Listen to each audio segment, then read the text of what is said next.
Island and Cairns, and also much further north in Princess Charlotte Bay, and the reefs we nominally refer to as Cape Grenville. So that little spit sticking out just below the red box is Cape Grenville. So these are actually right up in the far north of the Great Barrier Reef. So the project was very much focused on providing critical information about when or where the fifth documented population eruption might arise, and the intention was to maybe facilitate early detection and perhaps even preemptive culling to stop this outbreak before it got started. In terms of the method, you've probably heard a bit about this already if you've heard some of the other COTS talks, but we're using large-scale surveys which are undertaken on underwater scooters.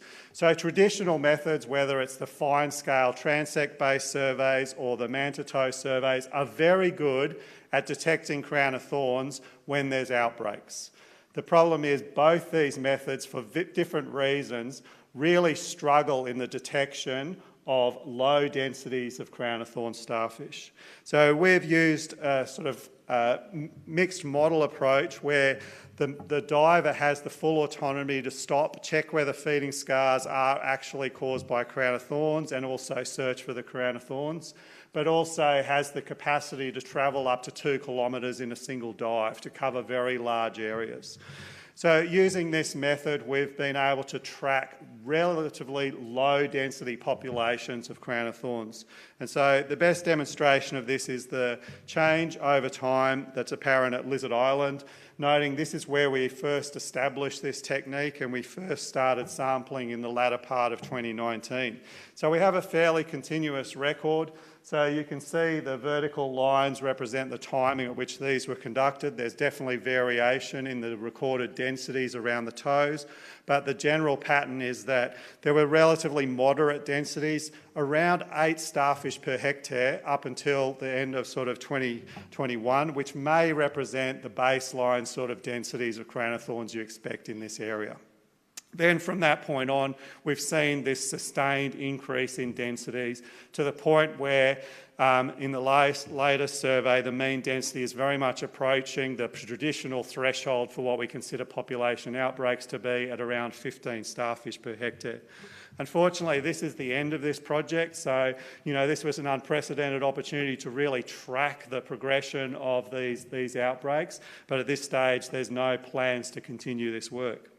Now, looking further afield, the key thing was that while we were seeing that build up at Lizard Island, the elevated densities were already apparent in the far northern part of that range. So the red box there up at Cape Grenville, when we did the surveys, expanded the surveys to all those 4 regions, we were already seeing elevated densities up around Cape Grenville, whereas the densities at all other regions were down around that 8 or less per hectare.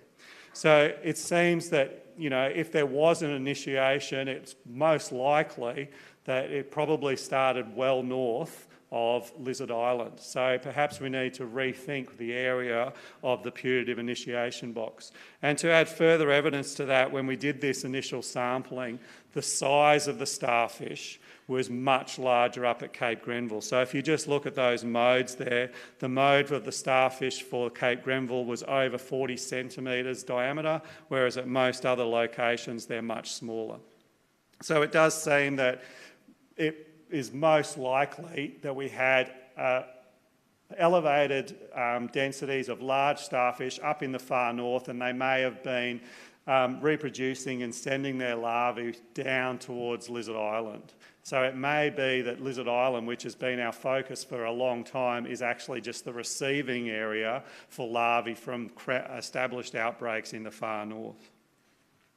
So in terms of the key findings, thank you. So we're seeing renewed outbreaks of population eruptions of crown of thorns representing the 5th documented episode on the Great Barrier Reef. These are already apparent. So while we're now seeing, a lot of coral mortality due to things like the recent bleaching, we're also seeing the initiation of the 5th major outbreak of crown of thorns starfish. These recurrent salad surveys have definitely provided some unprecedented insights into non-outbreak or pre-outbreak populations, suggesting that the baseline densities may be as high as 8 starfish per hectare, which is what we saw at a fairly constant level from 2019 through to 2021. Now, there's been sustained increase since that time, which is the evidence to suggest that we are well on our way to seeing the establishment of the 5th major outbreak. Now, this sustained increase in densities at Lizard Island has occurred despite ongoing culling in this area.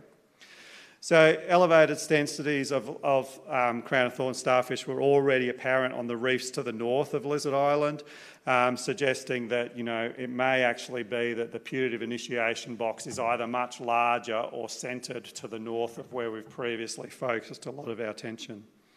So in terms of the take-home messages, these novel sampling methods, and particularly the scooter-assisted surveys, enable much higher detection during large-scale surveys, providing unprecedented insights, especially during the build-up or pre-outbreak situations.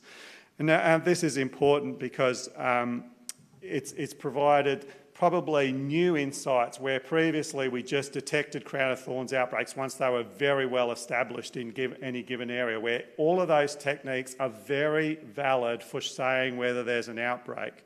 It's the subtle changes in density and size structure that happen in the build-up that we can't really detect otherwise. So it gives us new focus to really think about the northern section. And finally, it does point to the fact that the established culling and surveillance methods are probably ineffective for really understanding what's happening in those low-density situations, and greatly constrain our capacity to really contain these renewed outbreaks moving forward. Thanks very much.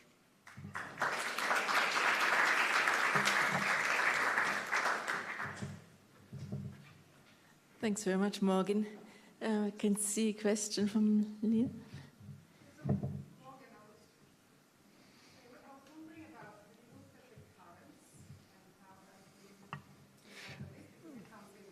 Yeah. I intentionally haven't talked too much about that because that very much is Sev's domain in this particular combination of projects. The sort of like take-home message there is that at least half the time the currents do flow north to south, even in that region, whereas for a long time the prevailing paradigm was that you had that that Vanuatu jet which hit the GBR around Lizard Island and then sent a current north. But there's also the opposite that we are seeing happening. So as part of CSIP, we've deployed current meters through that entire region whenever we've been up there. Maria? Morgan, the Cape Grenville's COTS were very, very large, so they're very, very fecund. Now, what I didn't quite get into, they weren't in a big aggregation, they were just very large and low density, is that what you're saying? They're much higher densities than at Lizard Island at the time.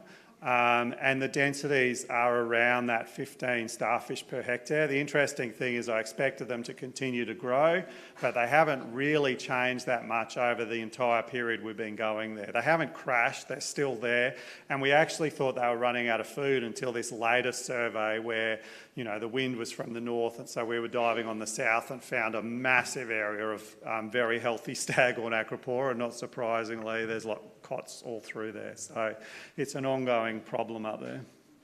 Because I was thinking that if they're very large and fecund, you wouldn't even need many of them. Absolutely. Yeah. You don't need an outbreak. That's right. Yeah. So our latest estimates of fecundity are close to 1 billion per starfish. So you need 1 male and 1 female to get the entire population that constitutes an outbreak across the entire GBR.